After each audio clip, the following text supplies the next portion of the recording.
So thank you all for being here and having taken the time to join us for the official launch of the Global Tax Expenditures Database, the CIAT.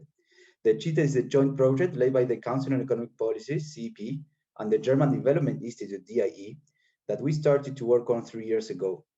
After a lot of effort put into it, we are really excited to have the CIAT being rolled out today with such a great event.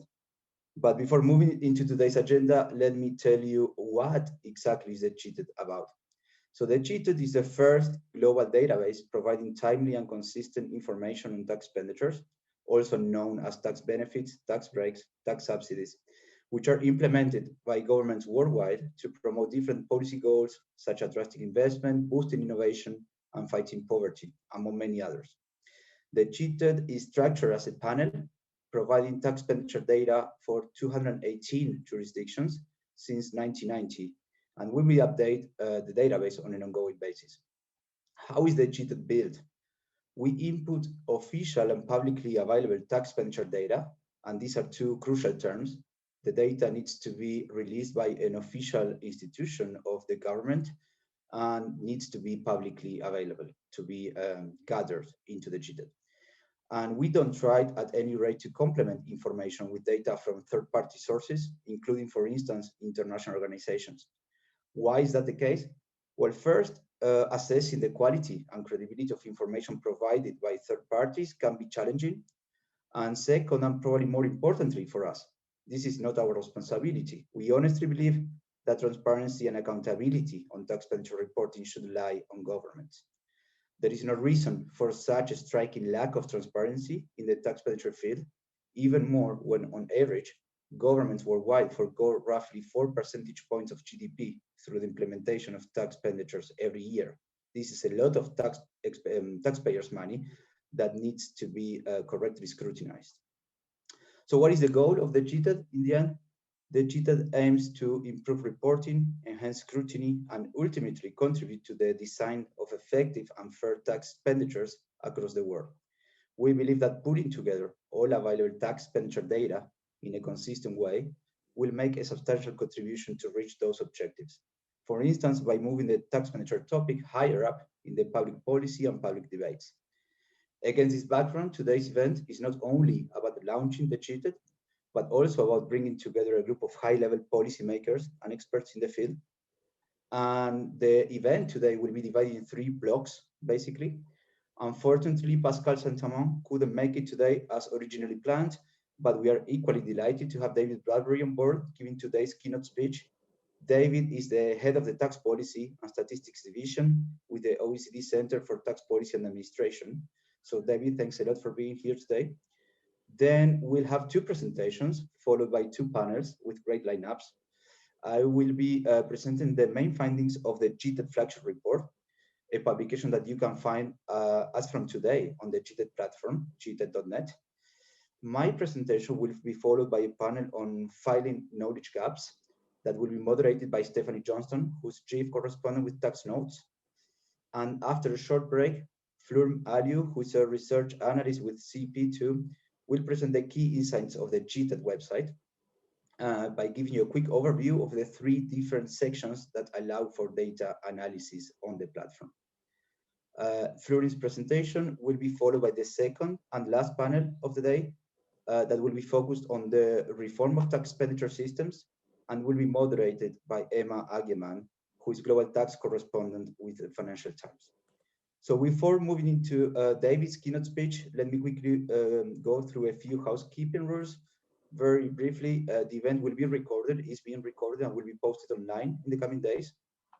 Please leave questions for the 2 panels in the chat as we move ahead with the event.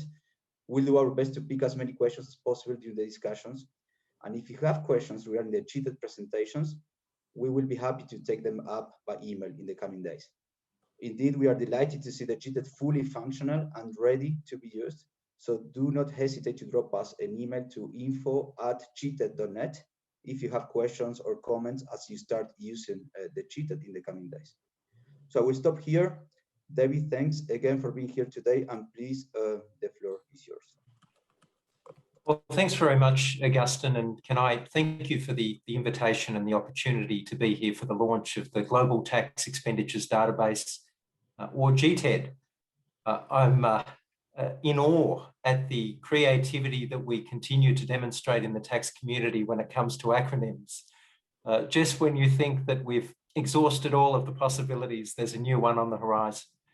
And I've got a feeling that GTED is going to be something that is an acronym that becomes very well known to policymakers and researchers alike as we move forward.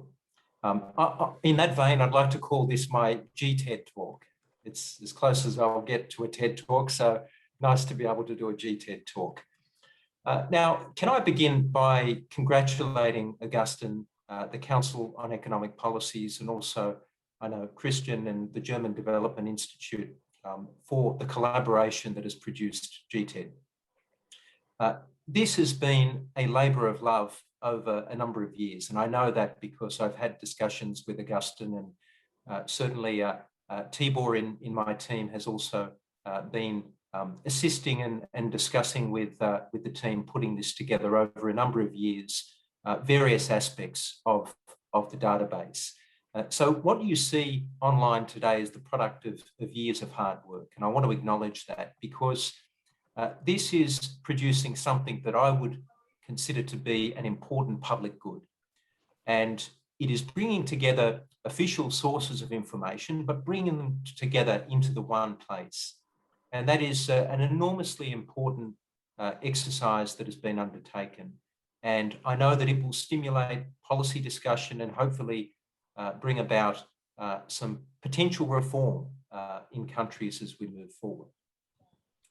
On the question of tax expenditures more broadly, I think if you think about the wealth of information in this database, even if you just begin with what I think is one of the most high-level numerical indicators of what has been achieved here, we see that we have 97 countries that are in the database as reporting.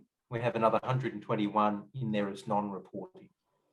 Now, that in itself is something that I think is worthy of the exercise, just highlighting the extent to which tax expenditure reporting is currently occurring.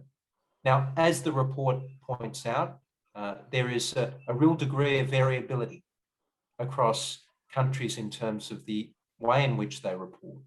And hopefully this initiative, along with the collective efforts of us all, as we try and bring greater transparency to tax expenditures, will mean that there will be further inroads as governments and countries continue to improve the extent to which they publicly report on tax expenditures. Now, why is this important? It's important because we are very, very much aware of areas where taxes are directly levied, and we report very well in those areas. And we are very, very well aware of those areas where governments directly spend money. So when governments make deliberate decisions to not collect tax, and in doing so effectively spend money, public money, there should be just as much transparency over those decisions as taxing and spending decisions in their own right. And as citizens within all of our communities, I think we should demand that degree of transparency. And congratulations to those governments that have already been leading the way in this regard.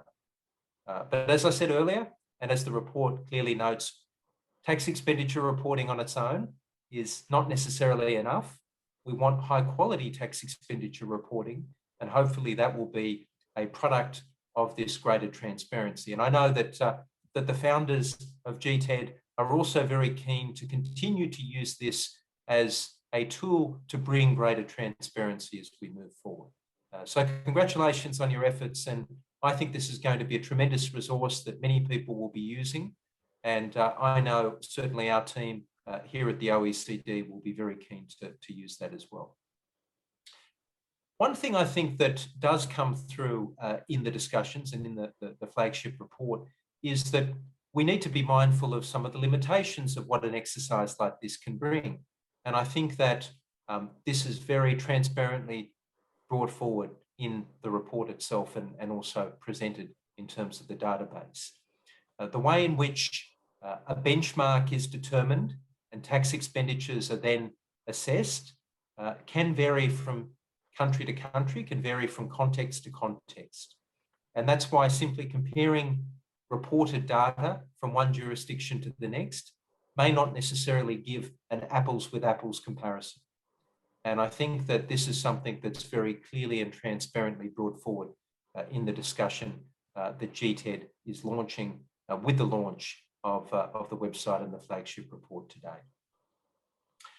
Now, this is important for many reasons. I've tried to sketch out some of those around transparency, and obviously that is at the heart of tax expenditure reporting. But I think that this also comes at a particularly pertinent point in time in terms of some of the big debates that we're having in tax policy. And I'd like to spend a few moments just reflecting upon some of those and how I think GTED will be an important resource and an important tool as we all navigate our way through some of those tax policy challenges in the years ahead. Before doing that, I just want to make one observation. I was struck by the discussion around BEPS Action 5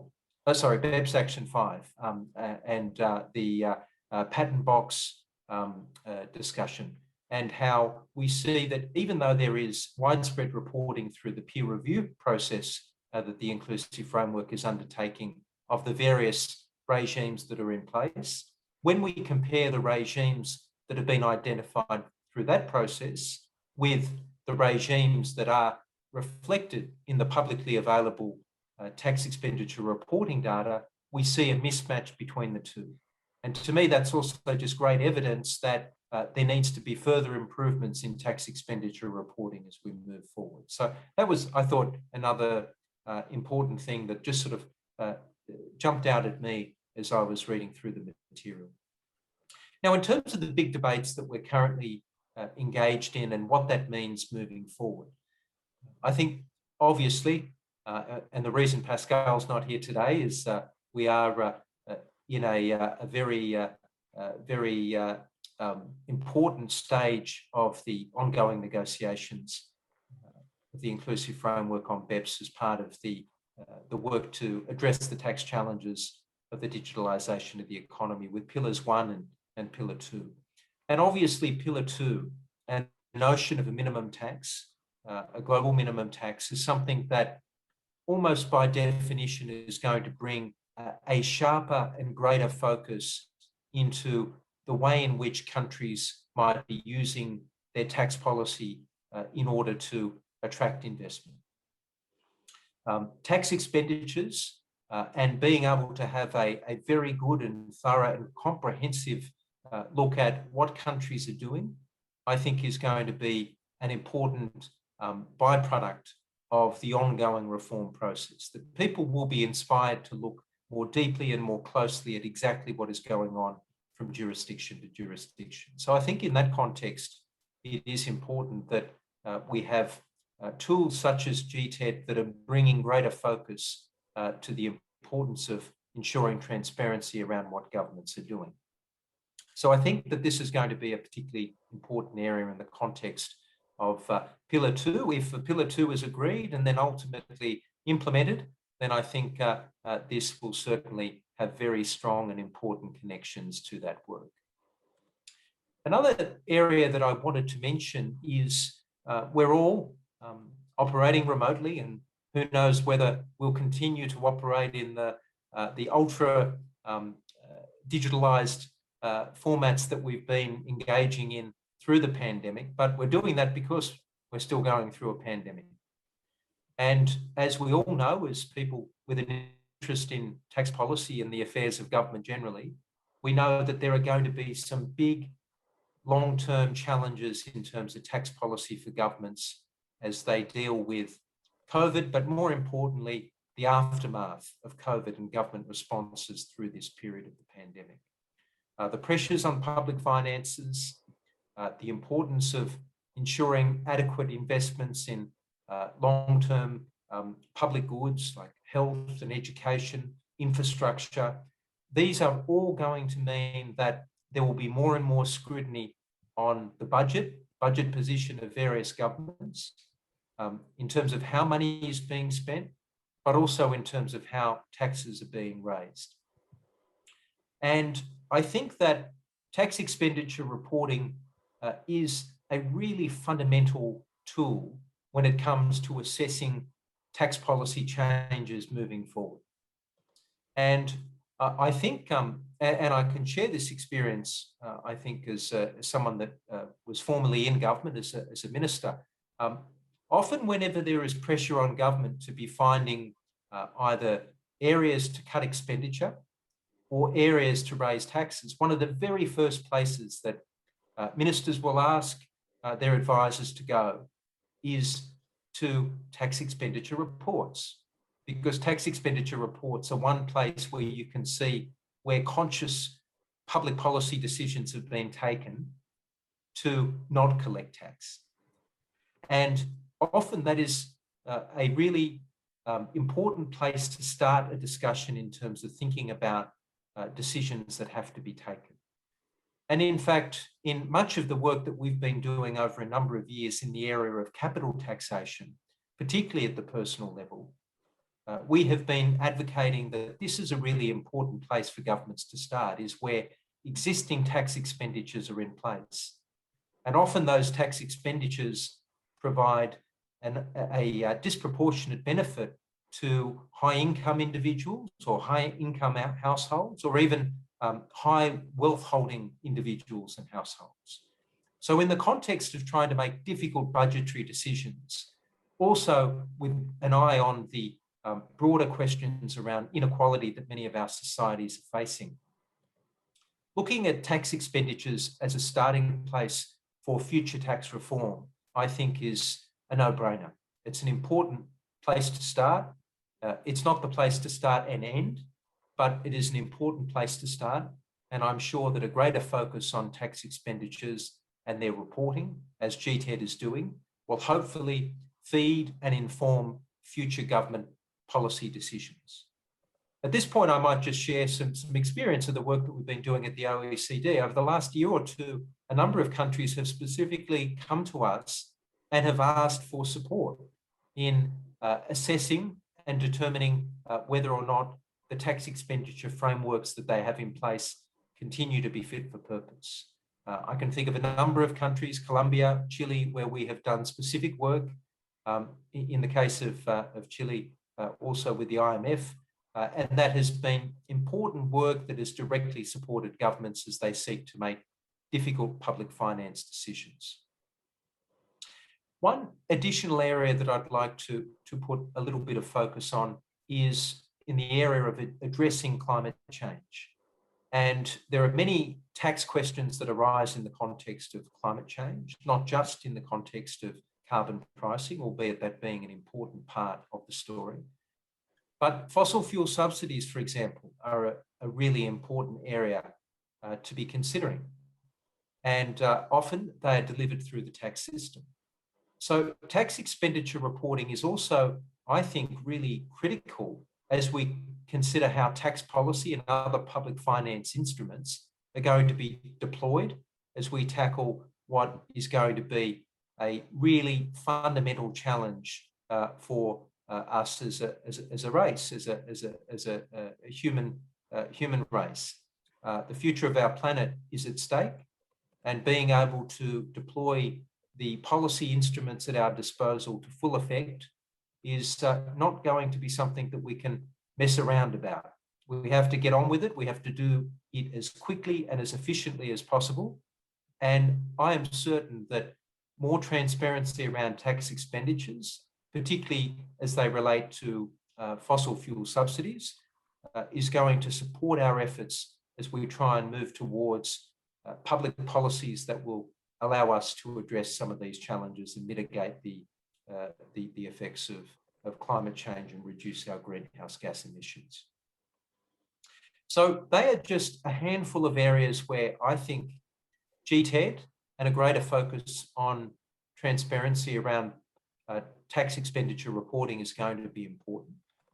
But one point that I do want to emphasize is this, and I think it's been implicit in some of what I've said, but tax expenditures need to be seen across a range of different taxes, as GTED does. It looks at a range of different taxes. I started with a discussion around Pillar 2 and what that means in the context of the corporate tax. but tax expenditures are prevalent, and need to be assessed across a range of different taxes. And I think that that is one of the important characteristics of GTAD, is the way in which it does bring in, whether it be the personal income tax, yes, the corporate income tax, VAT, excise duties. It is really looking at a more comprehensive way of assessing the existence of tax expenditures and also ensuring that they're being reported in a way that brings consistency. Now, at the OECD, we're doing a number of things that are complementary to this, and we want to continue to work with CEP and DIE as we move forward. We're doing work in the R&D tax incentives and expenditure space. We're doing work in the investment incentive space. There are strong overlaps with this work, and we want to continue to do that work, as well as the effective carbon rates work we do, where we are incorporating fossil fuel subsidies. So I'm sure there'll be plenty of opportunities for us to be working in collaboration as we move forward and drawing upon GTAD as we do that. Just as a final remark, I think that if there is one thing that I would hope that governments can take out of this important exercise that has culminated in the publication today of the report, and also the launch of GTAD itself, is the message to governments is tax expenditure reporting is important.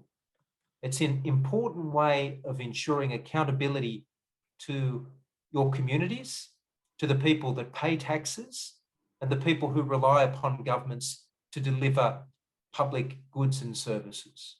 So this is an important thing that governments should be doing. But also, once governments make the decision to do it, it's important that they do it in a way that is effective, but also breeds maximum transparency. There is nothing wrong with governments making deliberate policy decisions that involve tax expenditures. But if they're going to do that, the most appropriate way to do it is transparently, is to show the costs of the policy action so that other alternative policy instruments can be assessed against that to determine whether it is the best approach, and to ensure that with that transparency that the full costs and benefits of these policy decisions are understood by the people who have paid those taxes and rely upon the delivery of those public goods and services. I am certain that the huge amount of effort that has gone into the development of GTAD will support the conveyance of that message to governments. And I hope collectively we can all work together to ensure greater transparency, more effective tax expenditure reporting, and hopefully, as a result of that, better governance from all governments, and in particular, for low-income and developing countries, the ability to make decisions that will support resource mobilisation at the domestic level that is so critical to achieving our future prosperity. So thank you very much for the opportunity to be with you, and I wish you all the best as you move forward with this excellent initiative. Thank you very much, David. Thanks a lot for a great introductory speech, but also for the support that you and your team have provided to the GTAD since the very beginning. Much appreciated. So this really helps to put the tax expenditures in general and the GTAD in particular in context, in perspective, to understand why this is a crucial topic for tax policy. We would be delighted to have you joining for the panels coming up, but we know that these are also busy times for you and that you might need to jump out at some point during the event. So let me thank you again and move into the presentation of the flagship report. This is a presentation that Christian von Haldenwang, senior researcher with DIE that most of you know already, and the person that has initiated the GTAD with me 3 years ago now, was supposed to give. Unfortunately, Christian had a very last-minute personal inconvenience this morning and cannot be with us today. So wishing Christian all the best, I will move into the presentation myself. So let me share the screen here. Yeah. Okay. I hope you all see my screen. Okay, great. So this presentation will cover the key findings of the cheated flagship report. So basically the messages, the key insights that we want to send home today is that, as David very nicely discussed today, tax expenditures are highly relevant. These are a valid policy tool, and they're highly relevant in the sense that governments worldwide forgo impressive amounts of money through the implementation of these tax expenditures. There is an upward trend in the total number of governments reporting. That's to stay on the positive side. We see that more and more governments are releasing tax expenditure reports, and we even are aware of countries that are working on the first tax expenditure report right now. We are very much looking forward to receive them and to include them into the updates of the cheated. But also, as mentioned by David, there's a huge variation in the quality of tax expenditure report. This is not only about it's not only a dummy variable flagging whether a country is reporting or not on tax expenditures. It's about the quality and the scope of those reports, and there's a lot of heterogeneity in there. I will discuss that too. The global composition of tax expenditure changes over time, so we see some trends. We are able, with this preliminary work in this flagship report, to come up with some trends that we think are nice features showing the composition and how that evolution has changed over time. And also, as David mentioned, tax expenditures are important, for instance, to increase domestic revenue mobilization. We have a special chapter in the flagship report covering this topic, and there's another one on patent boxes, but I will focus today on the domestic revenue mobilization issue. So tax expenditures are indeed highly relevant. We see that the overall revenue forgone through tax expenditures accounts roughly for 4 percentage points of GDP. That's more or less stable over time. And the revenue forgone as percentage of total tax revenue collected lies around 24%. So that's very significant. The data shows that revenue forgone from tax expenditures can amount to more than 13% of GDP in some countries. That you can take a look in the cheated while using it. And if you look into the revenue forgone in billion of US dollars, these figures are indeed impressive.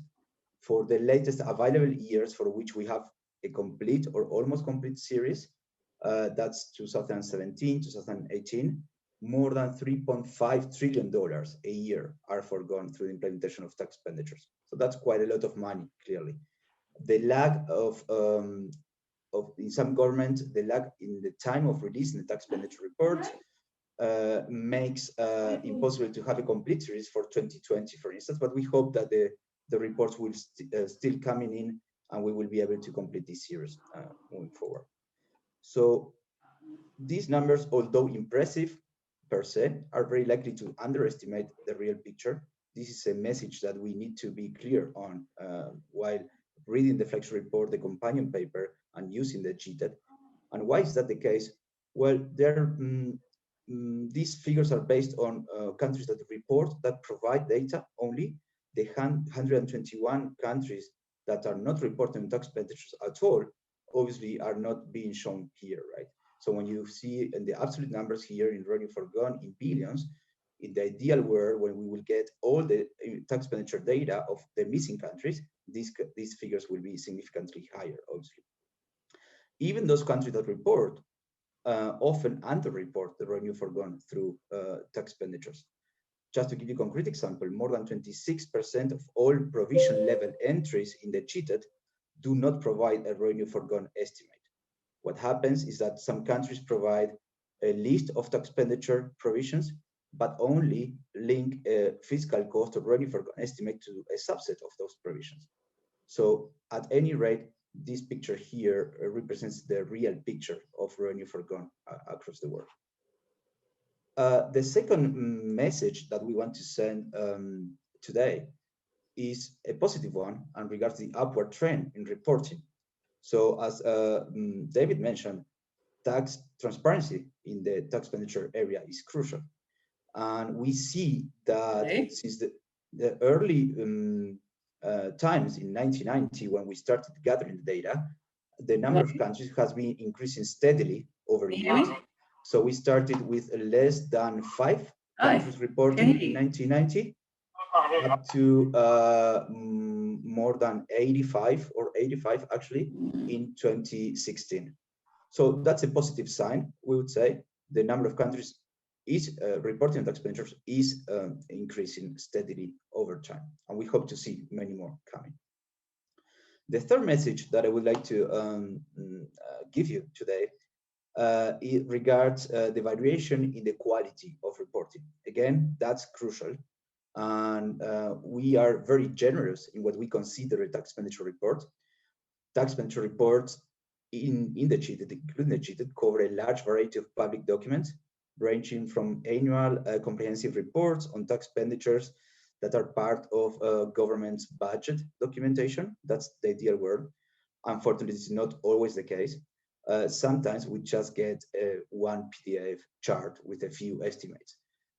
For the sake of completeness, we do include those figures. We do our best to consolidate that in the CIAT, and we try to make the database as comprehensive as possible. But this is something important you have to keep in mind. The quality of tax expenditure reporting is really, really heterogeneous. So just to give you a few examples here, 42 countries publish reports with provision level data on a regular basis. Most of them are OECD and EU member countries. Out of the 46 G20 and OECD countries, there are 2 that do not publish any official tax expenditure information, and 11 that only report aggregate estimates, but no provision level data. Out of the 27 EU member states, 3 do not report on tax expenditures at all, and 10, again, only provide aggregate information. And all these 13 countries, in any case, are breaching a directive from the European Commission, which explicitly calls for EU member states to provide detailed information on revenue forgone through tax expenditures. Out of the 79 low and lower middle income countries, 45 do not report on tax expenditures at all, and 8 countries report aggregate estimates only. And last more than 26% of all provision level data entries do not provide revenue forgone estimate. This is what I mentioned before. So this is very important to understand how bad the tax expenditure reporting exercise can be in many countries. So again, this is not about comparing richer and poorer countries, but there are some trends where that the CIAT allow us to get some conclusions based on country groupings. That's one of the features that we are proud of in the CIAT. We are able to do country groupings and allow the user to have a certain level of international comparability. So just to give you a grasp of this, richer and poorer countries use tax expenditures differently. In terms of the magnitude of tax expenditures and the revenue forgone through tax expenditures, in general, high-income countries and upper middle-income countries report higher revenue forgone averages as a share of GDP. You can see here it's 4.7 percentage points of GDP, the revenue forgone for high-income countries, whereas for low-income countries, this lies around 2.6 percentage points of GDP. Obviously, again, reporting can be to be blamed here, in the sense that more countries, more high-income countries are reporting, and that might affect the figures. And more countries report, and also the information they provide is more detailed and comprehensive. But also, when it comes to the types of tax expenditures in these 2 different groups of countries, we observe some variance, some variation. The high-income countries have more diversified portfolio of tax expenditures. So you can observe here in the types of tax expenditures for high-income countries, exemptions still account for a bit less than 50% of the tax expenditures, but we do see a bit of a diversification. Whereas for low-income countries, here in the bottom right of the slide, you see that more than 3/4 of the tax expenditures as granted as exemptions, and the rest account for a significantly less amount. In terms of beneficiaries, also we can see some patterns here. whereas high income countries provide more than half of the revenue forgone accrues to households. We can see it here. In low income countries, the tax expenditures targeting households account for roughly 2% of the total. So there are some patterns that we can already see from the data when using the GTED. When it comes to the global composition of tax expenditures and revenue forgone and the evolution over time, this is a time trend showing the composition of tax expenditure over time on average across countries worldwide. So obviously here, these two lines here, the green and the red one, are kind of to be discussed. We observe a downward trend when it comes to tax expenditure granted through income taxes, an opposite upward trend when it comes to tax expenditures in the context of goods and services. We think that there might be two factors explaining this evolution. One related to tax expenditure reporting itself. More and more countries started reporting tax expenditures, as I showed before, particularly low-income countries. Since these countries rely more on consumption taxes, and they are providing more information on tax expenditures, we observe that revenue forgone through these taxes on consumption and services, on goods and services, increases as expected. The other factor that might be explaining up to a certain degree this evolution is the fact that corporate income tax revenue worldwide has been decreasing in the last years. That's a fact that is very well discussed in the discussion of the current corporate income tax debate and the evolution of corporate income tax revenue worldwide. At any rate, since corporate income tax revenue has been decreasing, the use of tax expenditures in the context of this income tax also is expected to be reduced. So obviously we expect more research to be done and to have a more insightful discussion about this. This is just a still fact that we wanted to highlight. So the last message that we want to give you today regards the role of tax expenditures in the context of domestic revenue mobilization. So we have a special chapter on domestic revenue mobilization in the flagship report by Christian Flurin and myself, together with Sanjit Gupta, Nara Monkam, and Pia Rattenhuber, and another special chapter discussing patent boxes by Tom Neubeck. But when it comes to DRM, the role of tax expenditures in the DRM discussion, we know that low-income countries forego more than 26% of their tax revenue through tax expenditures, more than any other country income group. That's a lot of taxpayers' money in these countries that are facing constrained fiscal spaces. Low-income countries and low middle-income countries often grant tax holidays and tax exemptions. I showed how prevalent tax exemptions are when it comes to the type of tax expenditures used by low-income countries to attract, for instance, investment that have little impact on growth, for instance.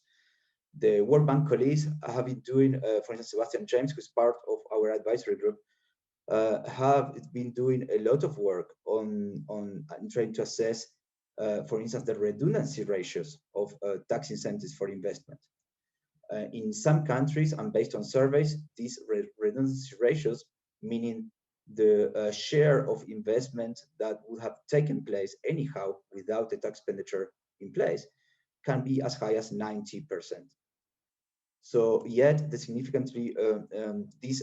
incentives significantly reduce the availability of public funds for public services and infrastructure, which again is crucial in the context of DRM to fund, for instance, the Sustainability Development Goals Agenda 2030.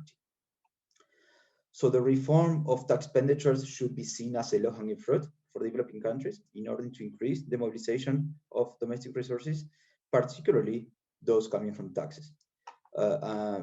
We think that better estimating and reporting on tax expenditure is a necessary, although not sufficient, condition to get there. There are other factors that play a role. It's not only about coming up with nice tax expenditure reports. There's political will, there's lobbying, there's a lack of data, technical issues, lack of resources to process the data that might play a role. But we think that without this input, it's very difficult for governments to assess how effective their tax expenditure policies are. So I will stop here and give the floor to Stephanie. Stephanie, thanks again for being here.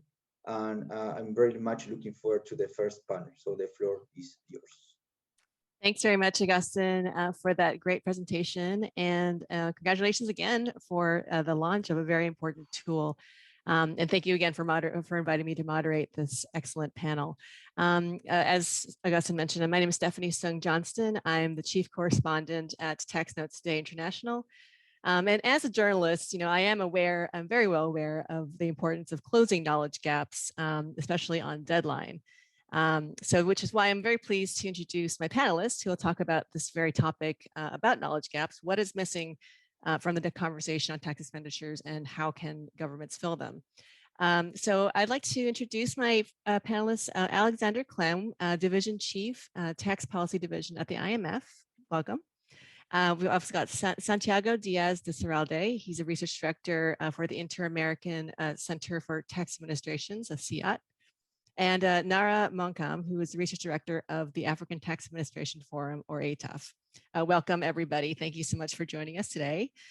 So what I'd like to do is just do a first round of questions to each of you, and then maybe we could just circle back and, discuss a little bit more about what we're about the database and tax expenditures in general. So let me start with Alex. Hello, Alex.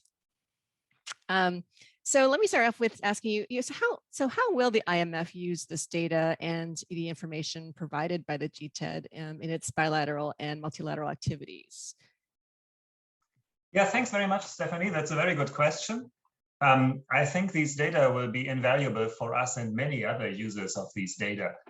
So we can, as probably many of you know, we are very engaged in capacity development. We have a major program where we support countries in reforming their tax systems.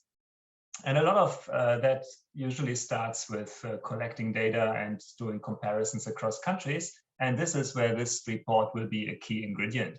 So instead of us having to scrape through tax expenditure reports in regional countries of a country that we look at, we can use this as a starting point. But I think it goes beyond that. It's not just a resource. I think the report also serves as an encouragement for countries to improve their data preparation and publication. Because once the report is out, we can use it and show countries, look, all your neighbors, they publish tax expenditure data, why don't you, right? And this might be very convincing to them, maybe more convincing than an argument based on substance, to which they might come with a counter argument, but showing that everybody else does it might convince them that actually, it's something that is feasible, and any obstacle that exists can be overcome and has been overcome by other countries. The other great strand of the work that we do beyond capacity development is analytical work, so research. And there again, this will be an invaluable first resource. Now, I very much share some of the points that David Bradbury raised in the beginning about the data not being comparable. So in using this in analytical work, we should not do it naively. We should not just compare numbers and then claim that this is the difference between countries, but we should still use them. And they can be very often a starting point. And if we compare two countries analytically and we get data for tax expenditures that are very different, and then we start digging into and we ask ourselves, is this driven by true differences or is this driven by the methodological approach? And then irrespective of what the answer is and irrespective of what we find, it will be an interesting insight that we get out of that. And we will all learn about, the compared countries' tax expenditures and their system. And then my final point in regards to this question is that we also have a program called the Tax Expenditure Assessment, abbreviated T program. So this is capacity development we give to countries to start collecting tax expenditure data and publishing this. So we will benefit from this report, but hopefully our work also will have a benefit to this report and lead to more countries providing data in the future that can then be incorporated in the report. Thanks. Sure thing. So what would be then the next steps to improve transparency and reporting on tax expenditures worldwide? Yeah, so the next step is really we need more countries that publish their numbers. So as I said before, this project can serve as an encouragement. But it's not just about publishing numbers. It's also about providing more information on metadata and methodology. So it is in a way comparable to company accounts, right? When we look at company accounts, we don't just look at the number. We need to see the footnotes to understand what is going on. And the same is true for tax expenditure accounts. The more countries explain what they do it publicly, the better for all of us, for the producers of this report and for any other user. The devil's always on the details is exactly it. As a journalist, footnotes are always important. So that's a very important note to tell us. So thank you so much for that. So let me move on to Santiago. Santiago, hello. How does the GTED connect then to CIAT's own efforts of gathering data on tax expenditures in the LAC region? First thing is that we couldn't be happier. Sometimes you feel weird or strange when you are nearly the only one that decides that it is useful to do a database, even with all the shortage and difficulties that has. And Agustin has explained some of them beautifully. And so we are really glad because we always thought that it was fundamental. We are not so ambitious to cover the whole world. We have limited resources, but we have been doing with what we can for a number of years. And in the sense of collecting tax expenditures, we created this database now with 17 countries from the LAC region, enriched with some data from other countries out of the region, because as you know, in CIAT, we have 42 members that now belong to 4 continents. And also that gives us some outside comparison.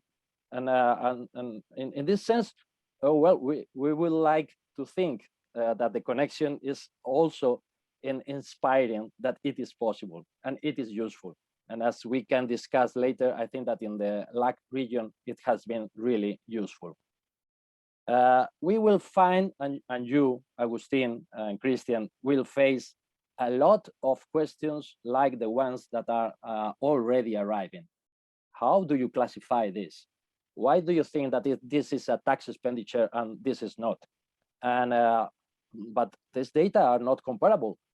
But as perfectly Alexander and before David had explained, that's the reach of this kind of database. It's totally fundamental. And I'm also glad to hear from a journalist, Stephanie, that footnotes are important. Because sometimes it seems that are only the headlines. And in this case, footnotes are everything. Right. So in this sense, we hope to keep on cooperating with this GTED. We will not be able, maybe you and we, to update it annually. And sometimes, as now, we are going to face the difficulties of doing it for 2020. But I think that in the future, both together, each one separately, we will offer more information, and also, as Alexander pointed out, highlighted, some pressure to the governments that are not doing it. And of course, with the help of journalists, it helps. It works. Thank you. Sure. So the LAC region has a comparatively high level of tax expenditure reporting, but where would you see room for improvement? And also, by the way, I'm very glad to you mentioned journalism. I'm going to have a question about journalism afterward and its role in this debate. But could you just tell us more about improvement where you can improve reporting? Yeah. Okay. Of course, from the methodological point of view, there is a lot of ground to improve. To standardize the reports to nearly all the taxes, and that means not only the 4 ones, the 4 big ones, but to the others are important. Also to the subcentral governments, and that's very important for a number of countries. Usually, we only have tax benefits, tax expenditures reports for central government, and that's an important flow for this databases or for comparison. And also the methodological options, as they are asking, what do we do with dividend deductions, tax treatment? Do we include them or not? What do we do with personal deductions in personal income tax? How do we treat public sector activities? In this sense, we have tried from CIAT beginning more than 10, 15 years ago, also to work on the methodology, creating a working group in 2009, and then publishing a handbook on best practices on the measurement of tax expenditures from the Latin American experience. It is published and available in Spanish, English, and Portuguese. And I think that that work is really important, and it will improve the quality and the comparability of tax expenditure reports. The risk is a rise to the bottom, in the sense that they would choose or could choose the methodology that would offer the lowest rank of tax expenditure. But we will see. But there is a lot of ground, a lot of possibilities for improving it, of course. Thank you. Sounds like there's room for another standard by a standard-setting body for reporting on tax expenditures. So that, thank you very much for that, and I'll come back to both of you for the questions. But for the meantime, I'm going to talk to Nara. Hello, Nara. Hi. Could you just talk a little bit about the initiatives? So there are several initiatives to promote, tax expenditure reporting in Africa, and what is ATAF's role in this regard, and how can the GTED be useful in supporting this agenda? Thanks very much, Stephanie, for the question, and thank you to CEP and DIE for inviting us today. As we know, Africa, on both sides, we have seen that Africa has been losing a lot of revenue that they can ill afford in terms of, especially in this dire time caused by the COVID-19 pandemic. So it's been very important, and I guess initiative already have started to start assessing the pros and cons of all forms of tax expenditures in Africa, not only to determine the direct cost in terms of revenue for them, but also to basically trying to assess really the economic benefits linked to the objectives that are being pursued. So in that regard, we are currently preparing a big report with the ECA in terms of tax incentive in providing basically a strong institutional and governance framework to African countries to actually start tackling this big issue, especially when they are saying that we need more revenues in order to fund the expenditures in this COVID-19 pandemic. So we have started to work with them, but we have also embarked on our own ATAF big reports on tax incentive. And in that sense, for example, we plan to develop minimum standards and a framework for reporting tax expenditure in Africa, which then countries can use to fit their legislative and institutional and political environment as well. And in doing so, we also know, for example, providing signaling a willingness to offer special treatment to investors out there actually tend to trigger lobbying and corruption, and which exacerbates, again, economic governance and mal outcomes. So that's why, again, devising a strong institutional and governance framework within which African countries can operate is very paramount. We know, for example, such a framework will include minimum requirement for successful implementation. One being that it has to be legally binding. Another one that it has to be frequent, either annual or biannual. It has to be, the institutional responsibility must rest within the Ministry of Finance, of course, in coordination with the other ministries and agencies. And then, of course, the minimum requirement for format of tax expenditure reporting must be established. For example, we need to be able to determine them by legal origin, by sector, and by respective ministries. So, and also in us devising the institutional and governance framework, we must tackle the issue that administrative discretion in the management of tax expenditure or tax incentive creates serious risk of corruption and rent seeking, especially because we know that the responsibility lies within several ministries, finance and trade and investment and natural resources, without coordination most of the time. So those are the kind of things that basically ATAF is doing in collaboration with some regional organizations as well. And we also know, for example, that it would be key for such an institutional and governance framework to, for example, recommend the need to gazette tax incentives that are granted to allow transparency and equitable treatment of investors in the same sector, for example. But also it needs to call government to analyze tax expenditure in spending terms and integrate them in the budgetary process to ensure fiscal accountability.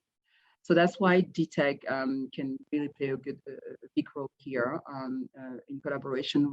If we work together, we can definitely continue encouraging government to collect and publicize the information that should at least be readily available, such as the list of tax expenditure, the beneficiaries, which are not often collected and reported.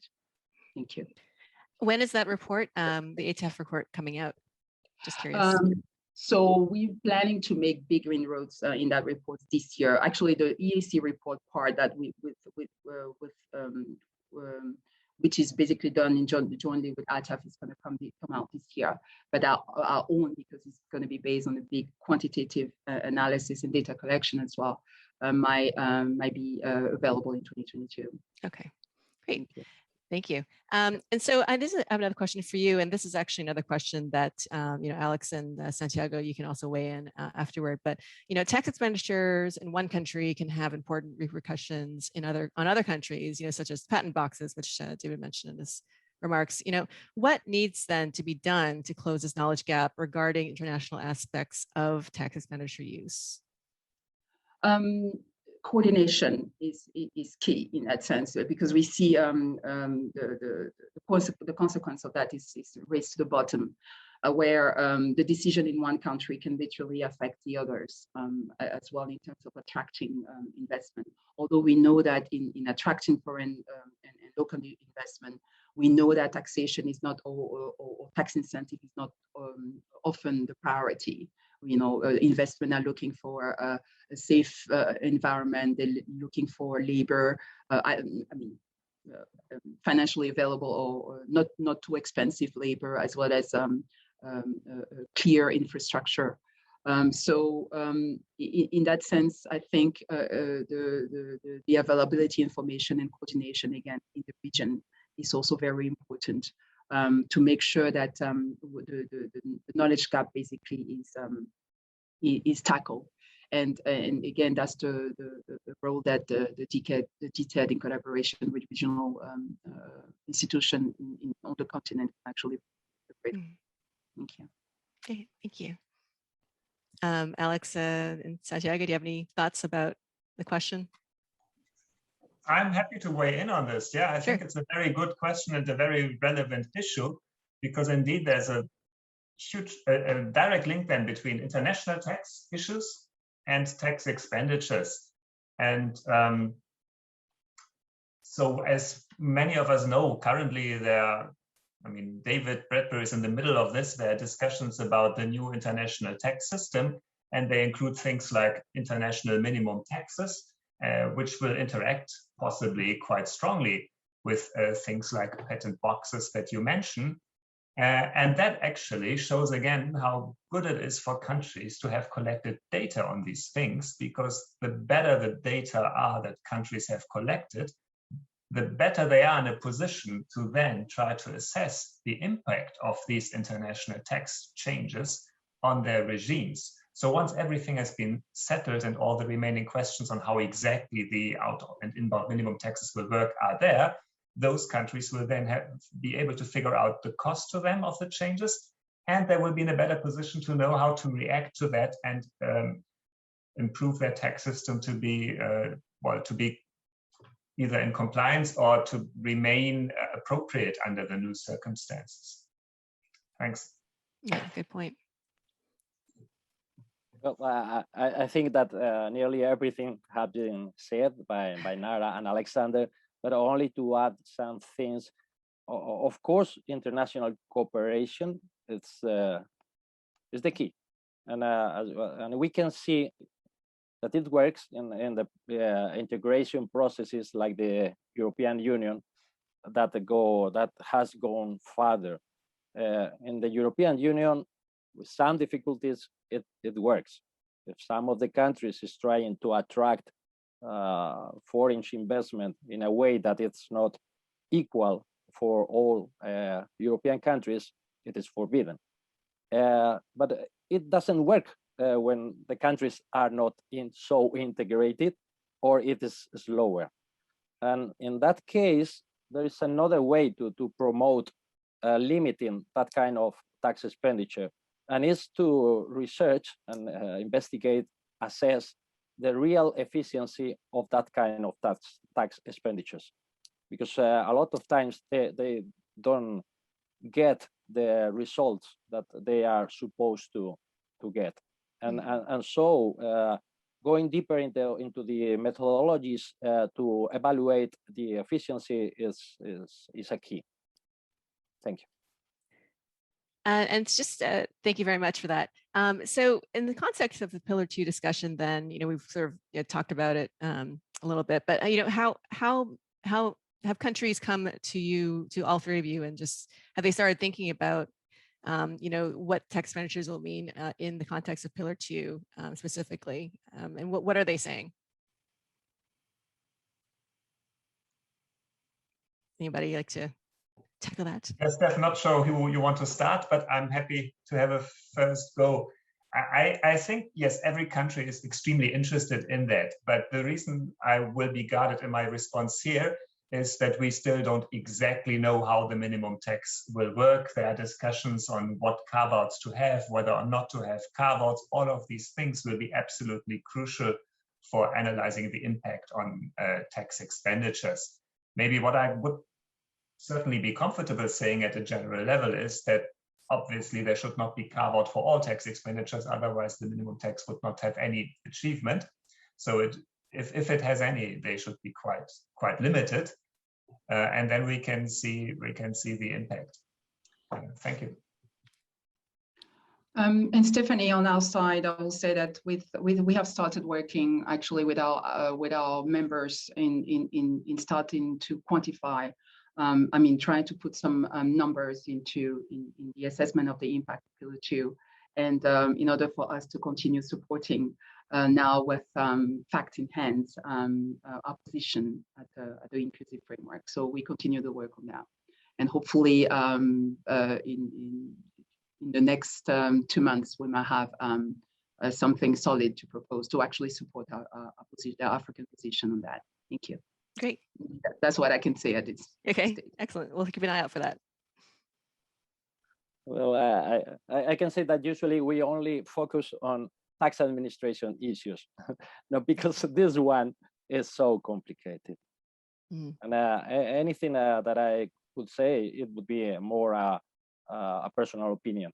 It is extremely difficult, and I hope that the global efforts will find a way to deal with it, because it's so difficult. I understand perfectly that Pascal is not with us today.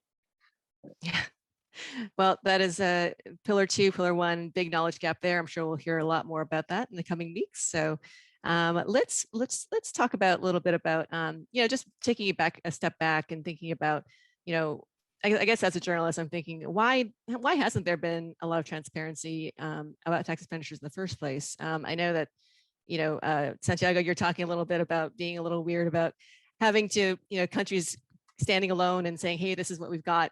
So there's a sort of that first mover sort of, I guess, hesitance. So can you just speak a little bit about why this is? Like, why is it that there is so much secrecy around this subject? Well, from a political economy point of view, the tax expenditures are very comfortable, and they are easy, and they are dangerous. They get into the law and they don't go out next year. They keep there for as long as someone takes the responsibility on the political cost of taking them out. And I think that's why we weren't transparent. And it is a very good field for the action of lobbies. And that's it. It's, they are dangerous and they are profitable for those who get them. Not only particular individuals or singular individuals or companies, but also for, I don't know how to say it, populist policies. And that's the reason. But once that you begin to do it in some countries and the others get the pressure, it goes fast. And all of them have in some moment, at some point in the years they are in government, usually in the first or second year, they have the incentive to begin to measure tax expenditures.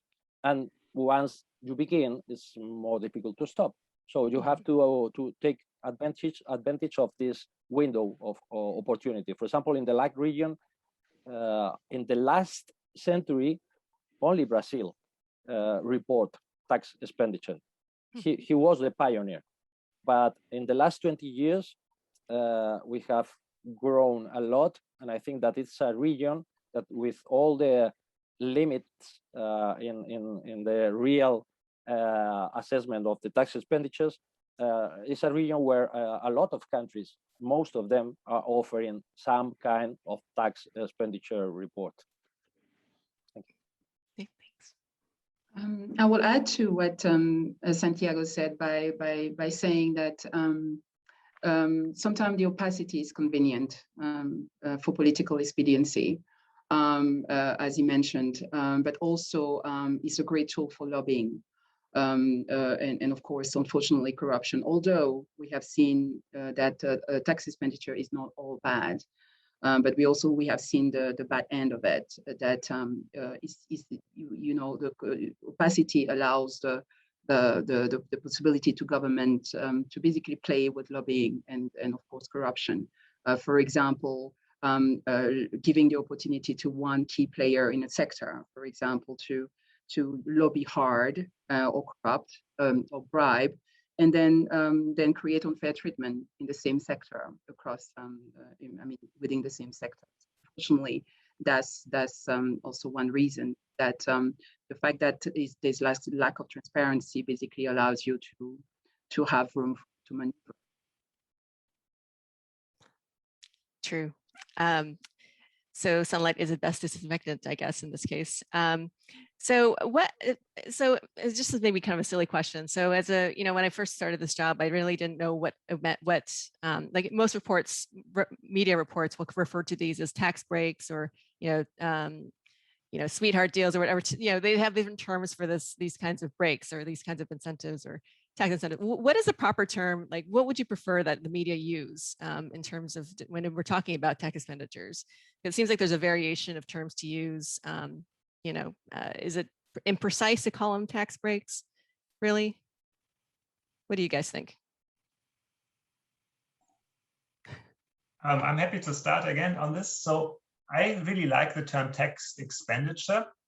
And that links also to something that I think it was David Bradbury who said it in his presentation, which is that they are expenditures like other budgetary expenditures. They are not worse, they are not better, but there's a problem if they are unaccounted for, because the budget is always unaccounted for. The budget everybody sees, the numbers in most countries are public. There's usually a parliamentary debate on what to spend and what not to do, while tax expenditures, as also both Nara and Santiago mentioned, they can be hidden. They can be hidden if these numbers are not published. So by publishing them and by stressing that they are expenditures like everything else, we have a major informational advantage. And that's why I like the term expenditures, because that's what they are. They are tax expenditures. Some of the other terms you use, they have some connotation like that this is a bad thing, but it's not necessarily a bad thing. It's only bad if we don't know what it costs, because then we cannot relate it to the benefits. We cannot compare it to other expenditures. I will also say, oh yeah, go ahead. Santiago. No, please, Nara, please go ahead. No, I will just say that for you journalists, tax expenditure must be the term, because it's an expense. It's an expense basically. That it's an expenditure, but that requires, like any other expenditure, a thorough accountability and transparency, because it's linked to the use of taxpayers' hard money. So, and I will say that that's the right term to use. Thank you. Okay. Santiago. Yeah, I'm also comfortable about this, and I have thought about it more in Spanish, not in English. But maybe the only thing that I would add is public tax expenditures. Because sometimes, and I think that it's obvious because they are taxed, but sometimes we think that we can give tax expenditures to certain individuals or companies or activities or whatever. Whatever tax expenditure that we introduce into the law, being good, being bad, being average, we all are going to pay with it, for it.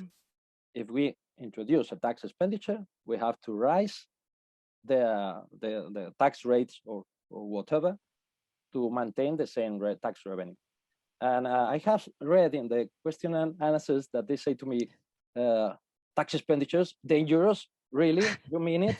Yeah, it's true. Sometimes when I speak in this kind of environment, I can be not exactly academic, even if I'm academic. But I want to explain that, yes, they are dangerous in one sense. And Alexander was saying that they are equivalent to expenditures. Yeah, but expenditures are approved every year. And tax expenditures are not. And this is different. We can accept it, okay. But the democratic control of that kind of expenditure is not at all the same. And I'm not saying that they are bad, but everyone could accept that in this sense, they could be dangerous. Yeah, they are more difficult to control. That's all, and I don't want to get into more troubles. Yeah, thank you. All right. Well, I guess I don't know if there seem to be a lot of questions in the chat here. I think. Oh, actually, no, they're more comments rather than questions. Okay, well, how about thank you for that. I think more information is better, and as you say, it can be these tax expenditures can become a double-edged sword in some ways, in a lot of ways. So I guess one other question I had is, in your view, what is a big, and we kind of touch on this, but what is a big misconception about tax expenditures in the public eye, and why?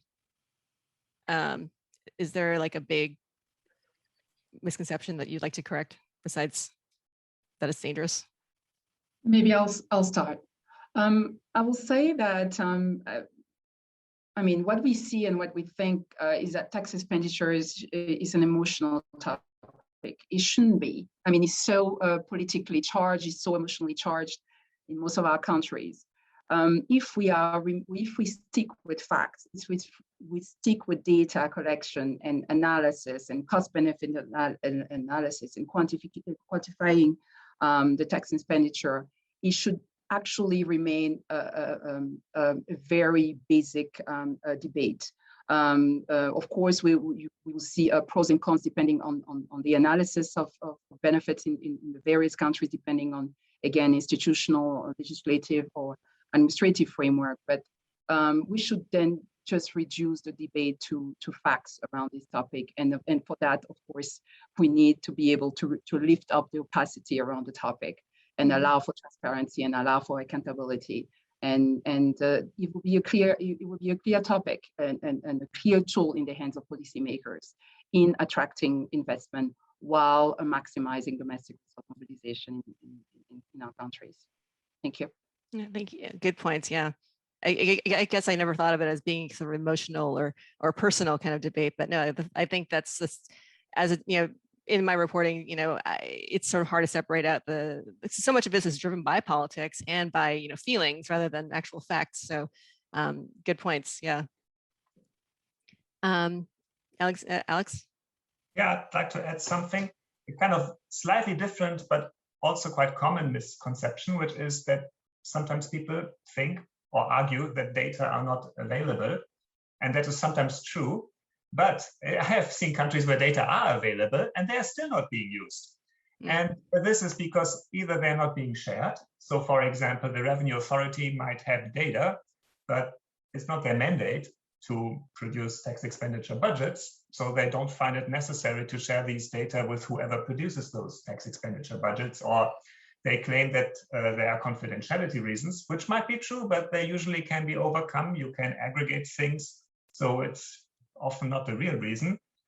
And one really important factor is the special economic zones. Very often countries claim, well, we don't know what's going on there. And sometimes it's true, but sometimes it's not true. Sometimes somebody knows, and there will be an agency that does administer the zones and has at least partial data, and those data could be shared in a way. So it's all, if data are already there, it's really important for countries to make sure that they make the best use out of them and that they find a way. And if it takes legislative change, then it has to be done to get these data out, because absence of data doesn't mean that data do not exist. Good points. Yeah. Yeah. What good is data if you don't use it? If it's available, then why, there's no point if it's just not being used in the proper way. So Santiago, do you have any thoughts on this? Well, two things, and from opposite sides. I think that we have to be cautious. We can measure the tax expenditures, but it is not obvious that we can get rid of them. We can immediately translate it into, we can have 4 or 5% more tax revenue just like that. Now, it has a lot of consequences, and it can be, especially, it can be unfair and sometimes inefficient. So we can't say that simply. And from the other point of view, we can't introduce tax expenditures for everybody and for everything. And sometimes that's the political debate. And it's a kind of a mathematical issue. We can't all growth to be all taller than the average. I can't explain it better, but it's purely mathematical. When we give tax expenditures, at the same time we are rising the level of taxes that we have to collect from other people or in another way.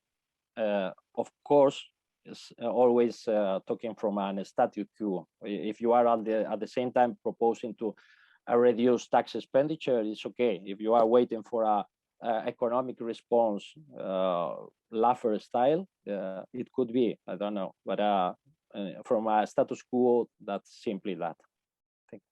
Yeah, thank you so much.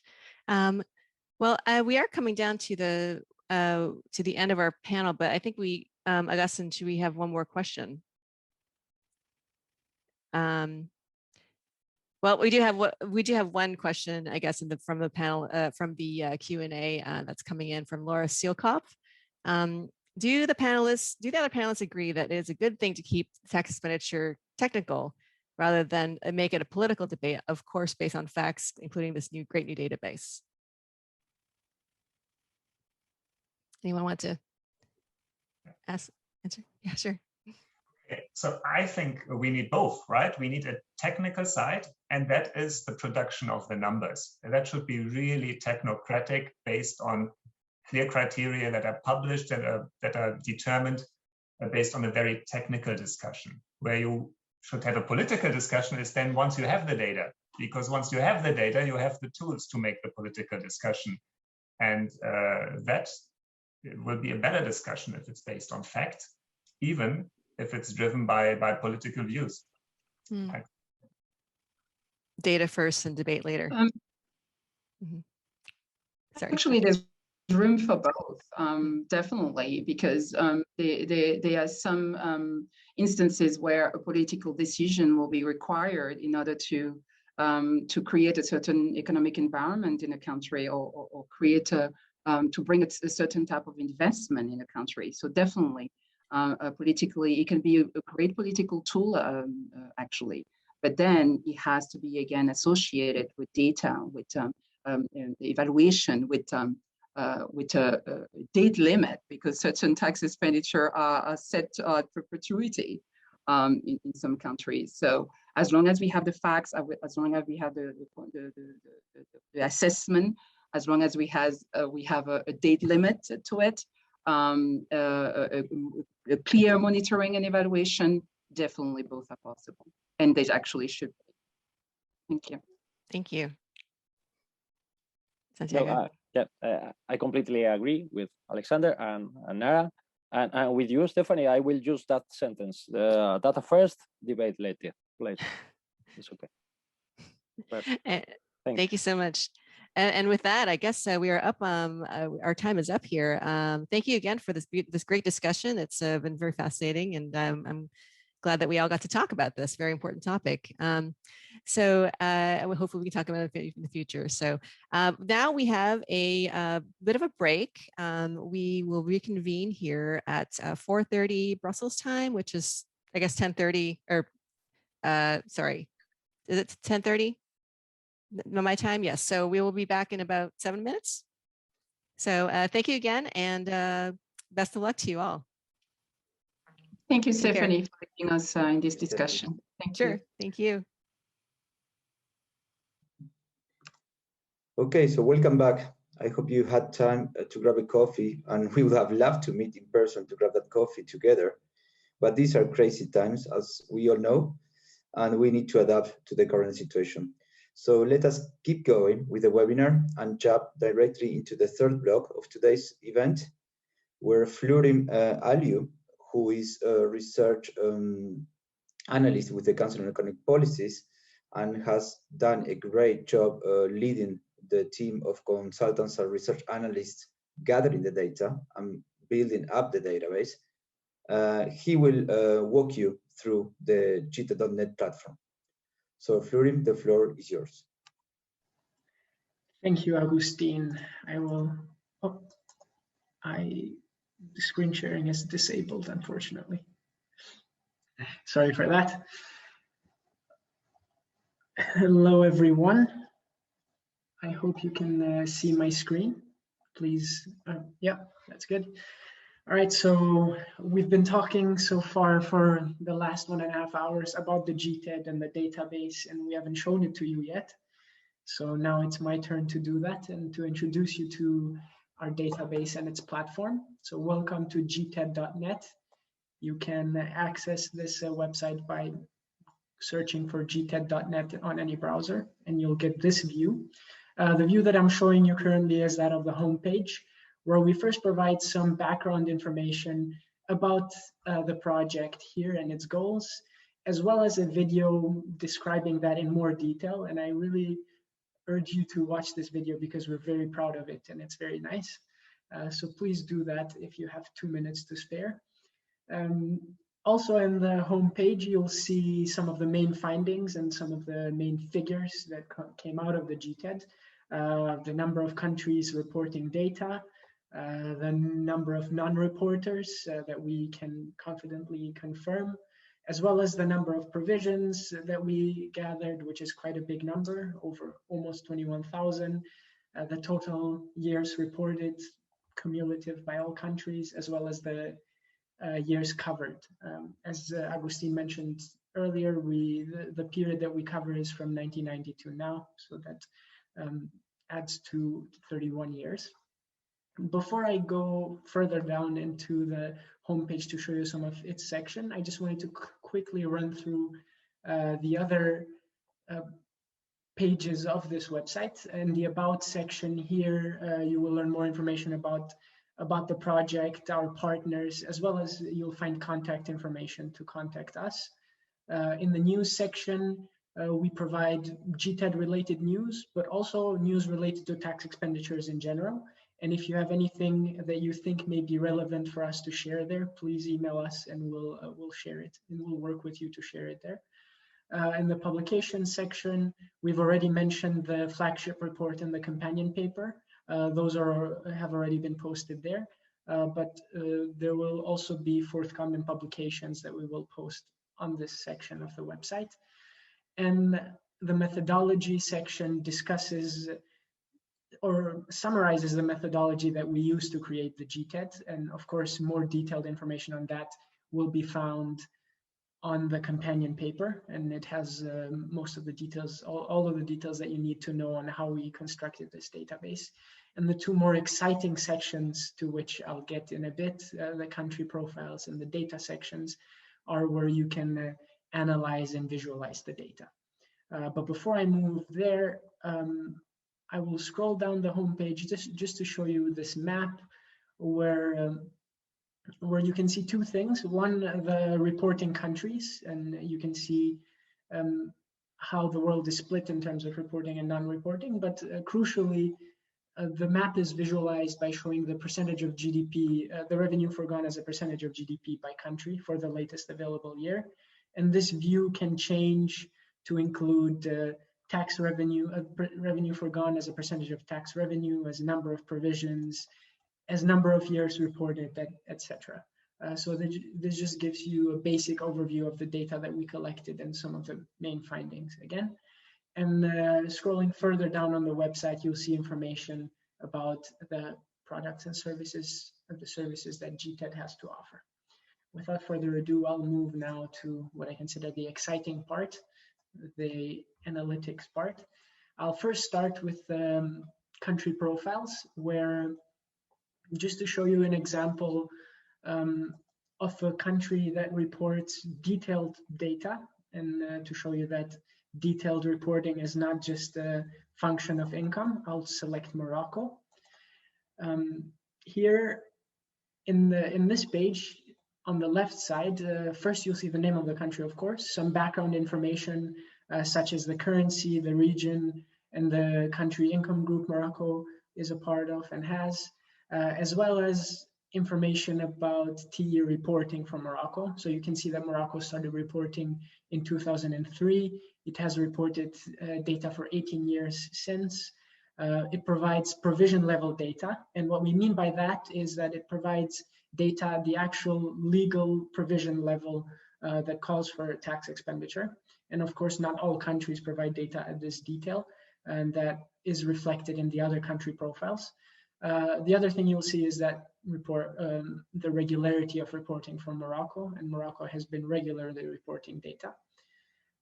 Next to this, you'll see some of the main figures for the latest reporting year. In this case, it's 2019, and you'll see that the number of provisions Morocco reported, the number of those provisions that had estimates, because as Agustin mentioned, not all provisions reported come with revenue foregone estimates, as you can see here. You can also see the total revenue foregone that adds up from these provisions, both in local currency and USD, as well as what that means in terms of GDP and tax revenue. And for this year, we didn't have tax revenue data, but if we go to 2018, you'll be able to see what that means in terms of tax revenue. And perhaps most importantly, in this section, you can also download the data for Morocco by clicking on this download country data button. Moving further down, though, you'll be able to really go into more detail about the Moroccan data and analyze it using the 4 categories on which we collect data for GTED, which is tax base, beneficiaries, policy objective, and tax expenditure types. So each record in the GTED database is classified, is categorized along those 4 categories. So each it has a tax base, a policy objective, etc. If the data is available, of course. You can, and the reason we do that is so that you can do analytics such as those that we're showing here. For example, in this view, you can break down the revenue foregone as a percentage of GDP for Morocco by tax base, which is what this chart is doing. You can see that most of it comes from taxes on goods and services, and very little comes from taxes on property. And you can do this with all the other categories, and you can go into even more detail. For example, you can go under taxes on goods and services specifically, look at the categories underneath it and select VAT. And if you do that, and let's say we're interested in just seeing the 10 most recent years, if you apply the year selection, click apply, you'll see the breakdown of revenue foregone as a percentage of GDP for Morocco by the type of VAT. And in this case, it refers to whether the VAT is internal or whether it's customs VAT. And similar analysis can be done using all the other combinations of these listed indicators here. But this section of the website, as you'll see, is dedicated to show country profiles and allow you to do within-country comparisons. However, if you'd like to do some cross-country comparisons, you can go to the data visualization page, which I will now show to you. Here we have on the left a panel which gives you a selected number of indicators. There are over 50, and they range from they're split in 2 groups: indicators about tax expenditure and indicators about tax expenditure reporting. The tax expenditure ones can be very basic ones, such as total revenue foregone as a percentage of GDP, or the share of total tax expenditure by any of the 4 categories that I mentioned. So, for example, you can go into a lot of detail here and look at the revenue foregone as a percentage of GDP, either by taxes attributed to taxes on goods and services overall, or excise taxes specifically, or fuel taxes even more specifically. So you can go into that level of detail here to analyze the data. So I'll select this as the indicator, so share of total tax expenditure attributed to fuel tax. And once you select your indicator, you can also select the countries and groupings which you'd like to compare. In this case, I'm interested in looking at the value for this indicator for South Africa, and I'll compare it to the other G20 countries in the group. And if you do that, and because I know that South Africa started reporting in 2006, I'll change the years here to start in 2006. And now once I click apply, you'll see this chart, which compares the share of total tax expenditure attributed to fuel tax in South Africa to the G20 average. And you can see that South Africa is, during most of the time, slightly below the G20 average, or quite a bit below it, as a matter of fact. Some cool things that you can do, or some nice features of the charts, as you already saw, if you hover over any points in the chart, you get data callouts, which in the case of groupings, like for G20, they also give you the number of countries that is included in computing the average, so that you can see whether the trend is due to data or due to number of countries included, or get a better sense of that. You can also click on any of the legend items, and if you do that, it will remove the line. If you click again, the line will reappear. And in the bottom right, in the top right corner of the chart, you can also download the chart and print it, and also view its data table, which will appear below the chart if you click In this section, you can already download the full GTED data set by clicking on this button, but I'll go into more detail about data download when I visit the data download page. So I'll do that now. And here, again, you can download the full listed in that and playing around with a full data set for any research questions that you have.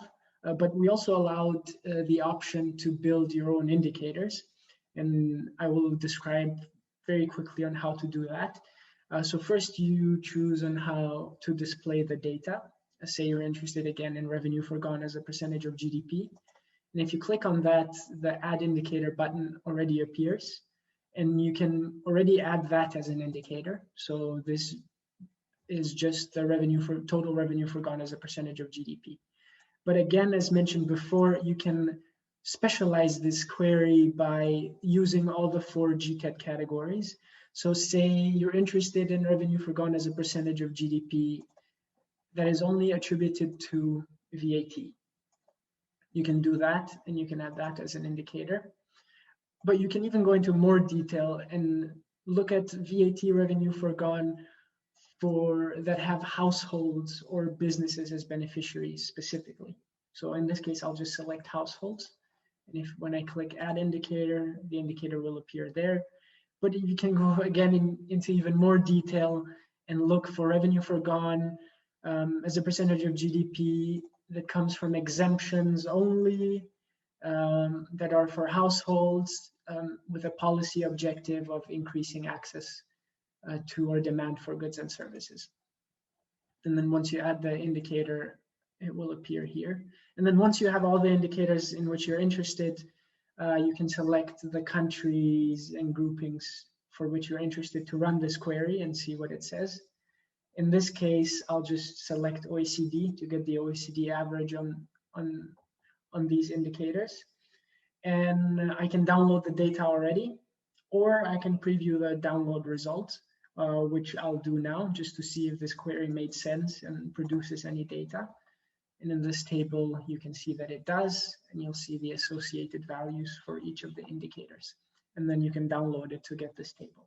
But of course, as I mentioned before, you can always download the full data set, including the raw data, using this button and run your own analysis. Now, this concludes my short presentation of the website, and I will hand now the floor to Emma, who will continue with the second panel. Thanks a lot, Emma. Thanks, Florian, and thanks for explaining in such great detail what the new GTED looks like. Hello, everybody, and welcome to today's second panel, which is on driving a reform agenda. My name's Emma Agyemang, and I'm Global Tax Correspondent at the Financial Times. And I'm really excited today to be moderating what I think is going to be a really interesting discussion with a great panel. So I'm just going to very briefly introduce everyone before we get into questions. So first we have Natalia Aristizabal Mora, who is an interregional advisor and policy analyst at the development branch of the UN Department of Economic and Social Affairs. And Natalia is also a member of the UN Tax Committee. Welcome, Natalia. We also have Paul Tang, who is an MEP, member of the European Parliament and chair of the Parliament's Subcommittee on Tax Matters. Hi, Paul.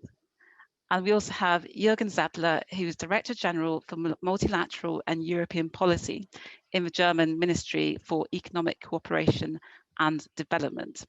Hi, Jürgen. So thank you all for joining me, and thank you everyone also for listening in.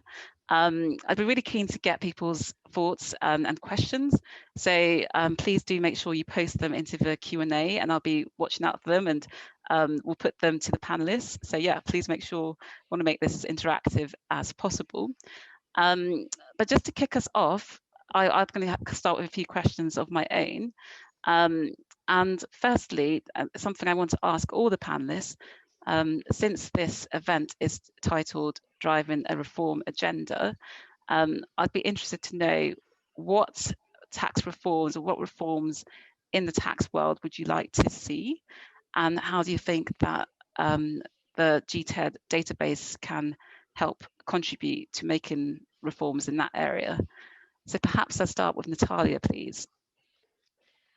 Thank you, Emma, and hello, everyone. And big thanks, for this invitation. And I would like to congratulate, for this wonderful. Congratulate you for this wonderful work on GTED.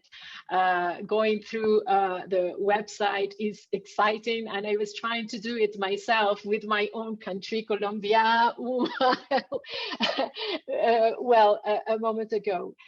So what type of reform I would like to see? And I think, COVID-19 has shown us that, the imperative of tackling reforms in a more comprehensive and holistic way. And even before COVID-19, international organizations had already started their work on proposing frameworks, tools, and so that kind of things to do that. So just to mention a few of them, the MTRS, the IMF tax expenditure assessment that Alex was mentioning before, integrated national financing frameworks, and so on. But COVID-19 has really, stressed the need for, having those reforms, and especially if we want to, recover better and to invest in development, recover greener and bluer, and so on. And so the type of reform I really would like to see is that one that can integrate, or that can be based on evidence, that integrates or uses assessment and diagnostic tools like the one like GTED, one that allows, based on that evidence, to design strategically the tax policy and in general the financing policy measures. One that provides for monitoring and review, so governments can correct amend their path and introduce corrections, and one that has or takes into account the governance map and the tax and not the tax, but broader the administrative aspects of the measures designed. And I think using those frameworks, and I mentioned a couple of them, and they have some differences, but these 4 elements could be seen as common elements to those frameworks. Using those frameworks, allowing countries or helping countries to use those frameworks and design their own reforms could bring us to that integrated, comprehensive reform that could allow us to to build back better, greener, and bluer. So that's from me for now. Brilliant. Thank you, Natalia. And it's interesting to hear, the impact of COVID-19 as well, as you say. So yes. Okay, I'm going to ask the same question to Paul now. Paul, what would you like to see in terms of tax reforms, and how do you think the GTED database can support those aims? I hope my sound is correct. Yep, we can hear you. Hear me? Okay, yep. Excellent. So that's a good start. It is. Another good start, of course, is the GTED database. I've glanced at it. I could drown in that database, by the way. I love to explore it. And I love that we have can make comparisons across countries and across time, even though there are caveats, as always, pitfalls with the data. But I think it's an important instrument for further research. So I love the availability of all the data here. When it comes to reform, what I have in mind is two different strands, I would say. First of all, what you see is that some of the tax expenditures are aimed at mobile factors. And one of the most notable examples are the patent boxes. What we have seen in the past that I'm afraid it was the Netherlands who first introduced a patent box in 2008. And after that, many countries follows, and the conditions for the patent boxes became broader and broader. So the patent boxes became more generous. So what you saw there from 2008 onwards was, well, you could describe it a race to the bottom, but a form of tax competition. I very much would like to see the analysis on the spillovers. I think that's an important contribution to the policy debate. I remember I was in National Parliament in 2008. At that point, we didn't give much consideration of the international or the European impact it could have, but it did have. And I think that's very, so the research I was looking for, what are the potential spillover? I'm afraid that we have sometimes back at our neighbor policies in place. And to identify that would be very important, especially because the back of our neighbor, you don't try to introduce policy at the detriment of your neighbor, right, or your closest friends, and still that happens. And I think public and political awareness for that is crucial. The second is, let's say, immobile, is more tax expenditure aimed at immobile factors of productions or households, and there are many examples of that. What I've seen is that there are a multitude of expenditures, and this brings the question: what are the conditions that we can come to a reform? It turns out that it's sometimes very difficult to reform. Some governments are well aware that the tax expenditures do not achieve their aim. The tax expenditure by some countries are assessed. We see sort of cost-benefit analysis, and still they find it very difficult to come to reform. My guess is it has to do with the fact that the general interest is weakly represented, and the tax expenditures are to the benefit of very special interest, making it sometimes difficult to reform, which would require then a sort of comprehensive reform, so a broad reform of the tax system, so that you can bring together the special interest and come to a change that is to the benefit indeed of all, also including the special interest. I think that's very crucial to find out. And it's a difficult question. I struggle with that, how to come to reform. I see sometimes very complex tax systems where the countries are very well aware that the complexity is overdone, so to say, and still finding a way forward to make this tax system more simple, fairer, greener is sometimes sometimes very hard to find.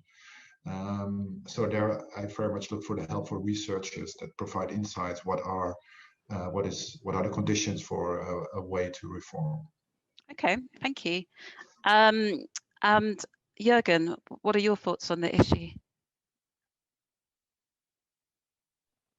Yes, thanks for having me. And let me first say that we really congratulate the German Development Institute and also the Council for Economic Policies on this project. It is very rare that a research project is both interesting from a scientific perspective, but also so relevant from a political perspective. Therefore, I'm very happy to see that my ministry has helped sponsor this initiative. On your question, yeah, what kind of reforms? Of course, we would like to see reforms which help our partner countries, and in order to develop and to bring more welfare to the countries. And this means in particular two things. The first one is tax systems in most countries should become more equitable. So it's always a problem in industrialized countries, as we know from the papers, but it's also a problem in developing countries. Tax systems are not equitable, and we are struggling with income inequality there, which has not only risen in most developed countries, but also in most developing countries. And tax system can be a means to correct that. But at the moment, in most countries, they are not a means. And then the question, apart from equitable tax system, the question of efficiency. And there would, in particular, highlight one particular point: efficiency in terms of, or say, let's say, on the background of the current debate to decarbonize economies. We know that $6 billion are going worldwide to fossil fuel subsidies. I think this has been a point, has been mentioned at the beginning. Excuse me, not 6 billion, but 6% of the global GDP. Mm-hmm. That's enormous, 6% of the global GDP. That's not efficient, in particular, as we know that we have decarbonized, the question of stranded asset and also all that. So tax system can really contribute to correct that and to improve the efficiency of the economic systems. And in that context, I would like to say that, of course, with our bilateral cooperation, we try to help in terms of technical assistance, in terms of supporting, for example, GTED, or in terms of capacity support. But very important in that context are the multilateral institutions. And therefore, we really hope that the IMF, and there was an IMF representative in the discussion, in the debate, the IMF will really emphasize this point when it comes now to mobilize more money for developing countries in the context of debt relief, for example, but also other IMF programs. The IMF has traditionally a focus on the taxes, but the IMF has to make that point: transparency and more equitable tax systems. That's touchy. And also the MDBs, the multilateral development banks, should play a more prominent role there. The World Bank, for example, I have been executive director for Germany at the board of the World Bank until recently. And the World Bank shied a little bit away of this issue. For example, discussing with governments very efficient taxes like taxes on land or a progressive taxation, income taxation or so. That's touchy, but who should do that if not the MDBs and the World Bank? So we are closely monitoring that. And not only the question of equitable taxes, but also, as I said, the question of getting rid of fossil fuel subsidies. We are monitoring that with regard to the IMF, with regard to the World Bank and the MDBs. For example, we want to see more development policy operations which really focus on those kind of economic policy issues. How can the GTED help? I already said a few words on that, but I think promoting transparency, that's really the most important thing. That's what you are doing, and you should do more. In particular now, in the context of building back better, I think that's a core element. Thanks. Okay, thank you. 3 really interesting answers. And just wanted to pick up on some of the things that I thought were kind of cross-cutting amongst what you said. You know, Natalia, you spoke about integrating these taxes, governments using them based on evidence and deciding whether or not tax expenditures can be sort of reviewed and monitored and changed as the situation requires. And it struck me also something Paul said about how difficult it can be in government to actually make changes, even though some countries are aware that their tax expenditures are not, not efficient, not working properly. There's that difficulty. And Jürgen, your points about how that for how that operates in developing countries and in multilateral settings as well. So I suppose, gets into a hard question. Do you think that, transparency and data and evidence is enough to move countries out of inertia on tax expenditures? Jürgen, you're shaking your head, so I'll come to you first. Well, I don't think that it's enough, of course. But if you are ignorant, I think it's difficult to raise your voice. And therefore, transparency, I think, is a kind of precondition that people know what's going on. I would even go further. I mean, we often said that the question of transparency in taxes is a part of the social contract, because then only the people can check if they get something in reverse. They are paying taxes and they want to see something for it. So transparency is an ingredient there. But of course, there need to be many, many other things to happen in order to have a tax system and an economic system which is really efficient, equitable, and also smart in terms of resource use and climate protection. Okay, thank you. Natalia, what are your thoughts on it? Yeah, I agree with what Jürgen just said. I think it's not enough, but it's a very important and good start. Well, I have an example very close to my heart because I'm from Colombia, and like a month ago, the government tried to pass a huge, it was not only a tax reform bill, it was more a fiscal policy bill. Well, that bill, the presentation of that bill triggered a lot of unrest, of social unrest in Colombia. We have had demonstrations since the 28th of April, and some violent demonstrations out in the streets and so on. And the first thing people were asking for was the removal, the withdrawal of this proposal.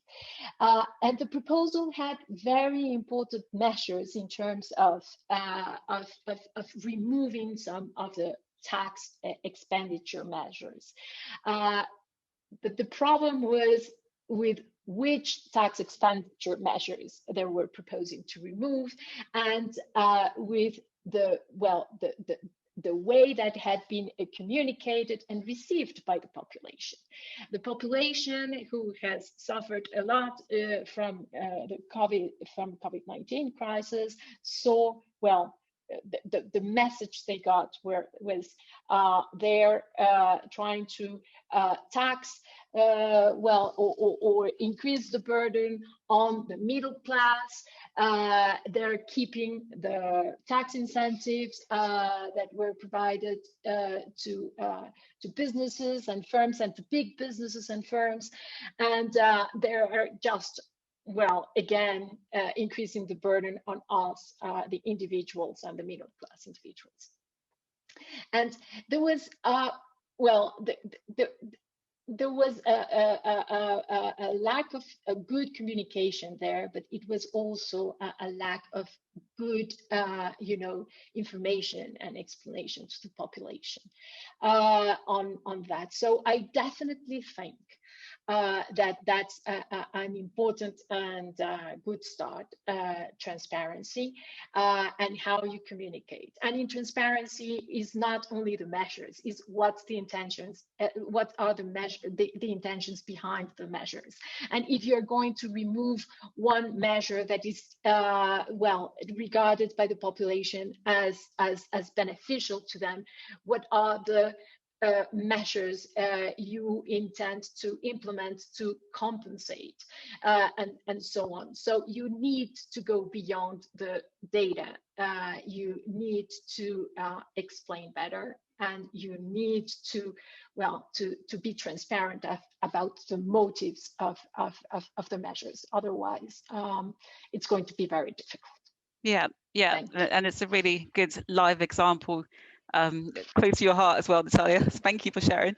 Paul, what do you think about this, especially in the European context? Do you think that this is more, transparency data is enough for overcoming inertia by some member states to address some of these issues on tax expenditures?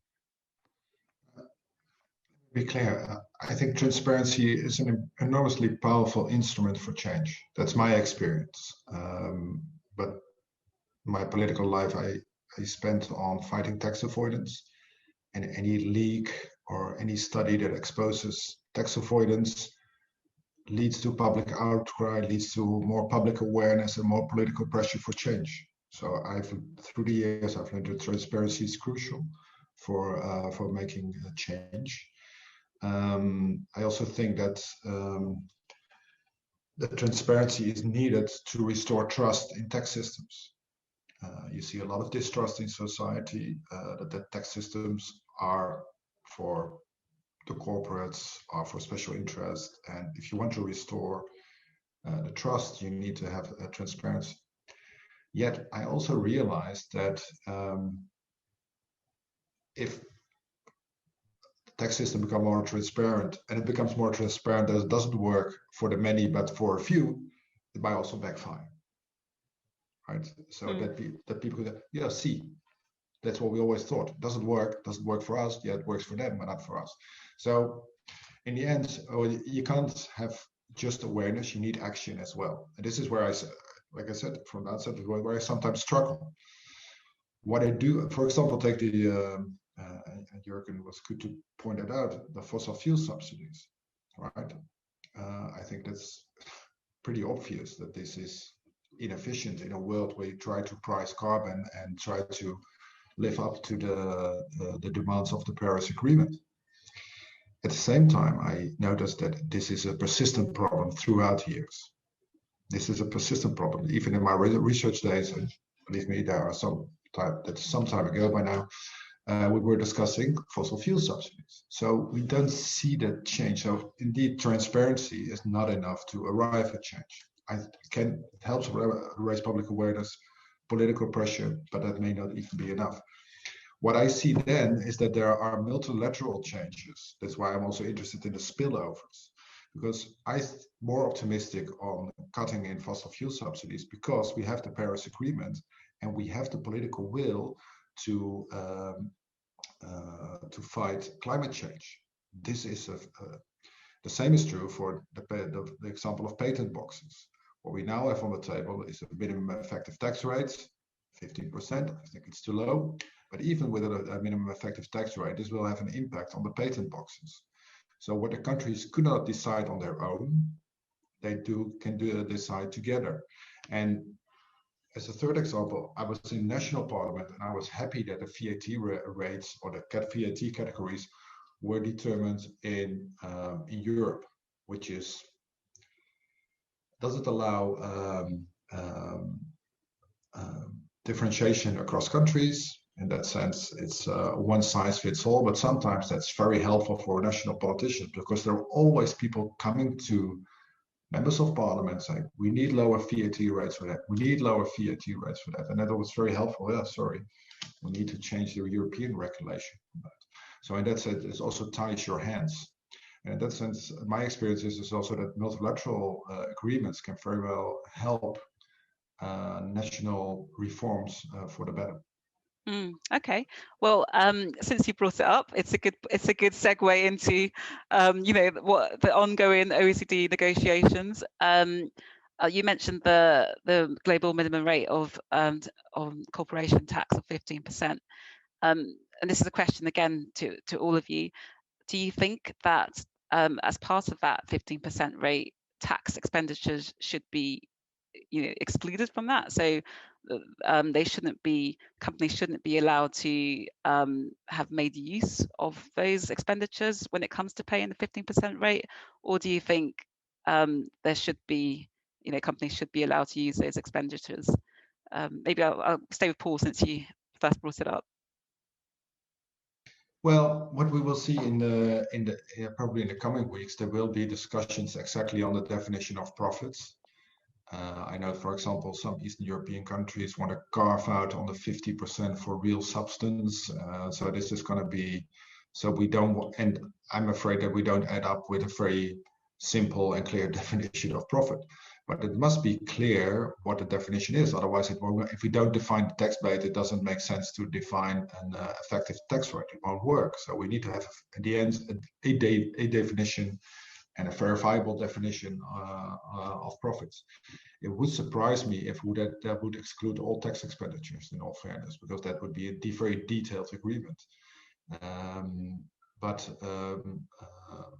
Yes, I would like to see that there are at least that the loopholes are as closed as much as possible, and that tax expenditures are part of that. That would be good.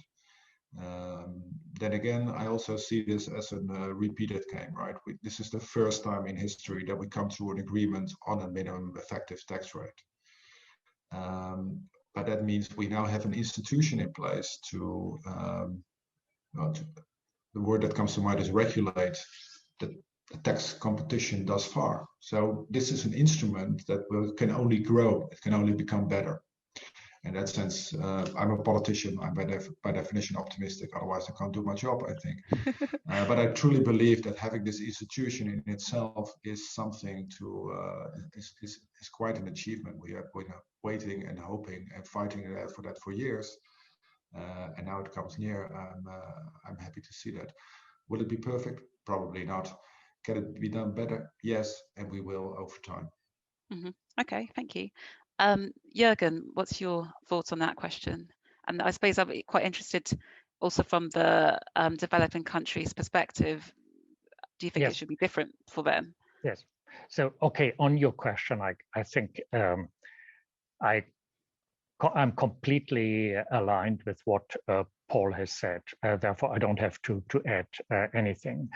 But what I would like to add is indeed that when discussing all those reforms, we shouldn't forget about developing countries. And if perhaps more tax is raised, corporate tax, for example, but also in other reform contexts, like, for example, create more transparency and to tax where the activity takes place. There we shouldn't forget the specific situation of developing countries. They suffer most from tax exemptions, and we should reflect that in our decisions, also in the G7, in the G20, in the OECD, and so. And a last comment. I think this corporate tax and minimum tax is highly efficient from an economic point of view. It's not, it takes away money from corporations which would be invested otherwise. The investment rates have gone down and are very low. And many corporations do not invest their profits. Many of the surpluses go into the financial system, and they drive asset prices up.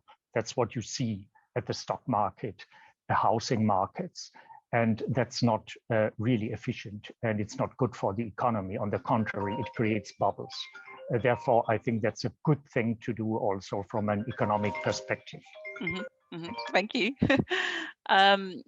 Natalia, your thoughts on this particular question, please?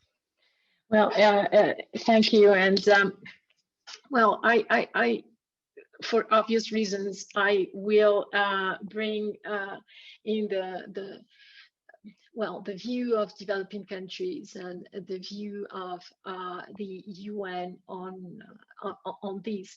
I think that well, the issue with the global minimum tax is that it was created for a specific purpose. When we started, well, to talk about the global minimum tax, when Germany and France put forward their proposal for this tax, well, the stated purpose was to tackle the remaining BEPS issues that were not or had not been tackled by the other BEPS actions, and but it didn't say anything well more than that.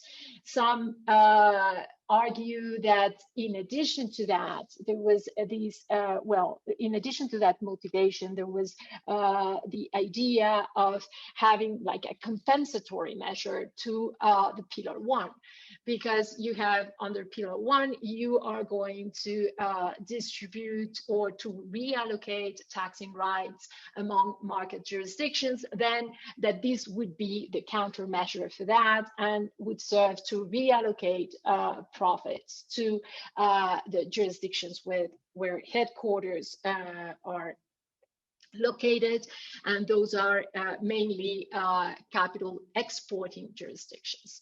And then, because of the debate, well,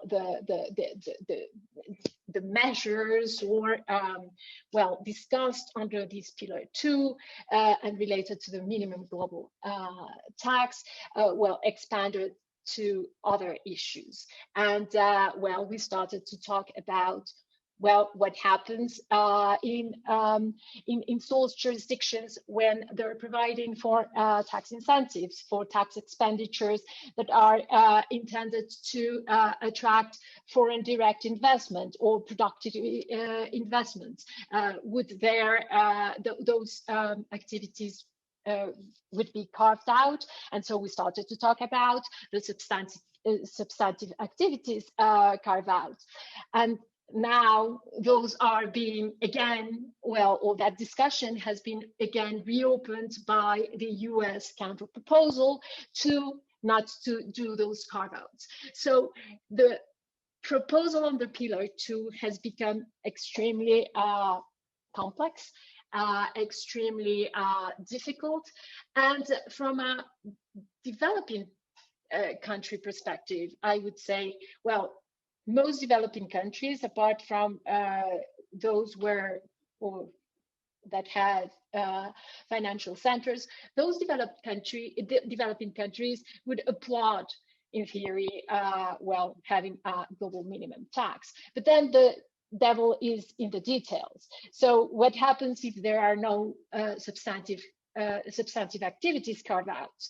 Then, well, developing countries start to say, well, this might not be the good answer for my particular situation. Then you have the tax rate, the debate about the tax rate. What happens with countries like Colombia or Chile, where the tax rate, the statutory tax rate is above 30% in some cases? I know that we are talking about effective tax rates, but well, in many cases, the effective tax rate is going to be above that 15%. So there is still an incentive to shift profits abroad. What happens with other kind of income or other income taxes, not only corporate income taxes in developing countries? There is a lot of evasion and avoidance related to personal income taxes. So I think, well, the global minimum tax was or is in theory a good idea, especially if you're trying to tackle what was initially proposed to be addressed by the global minimum tax, but the debate has taken, well, a direction that has made this discussion much much more complex, and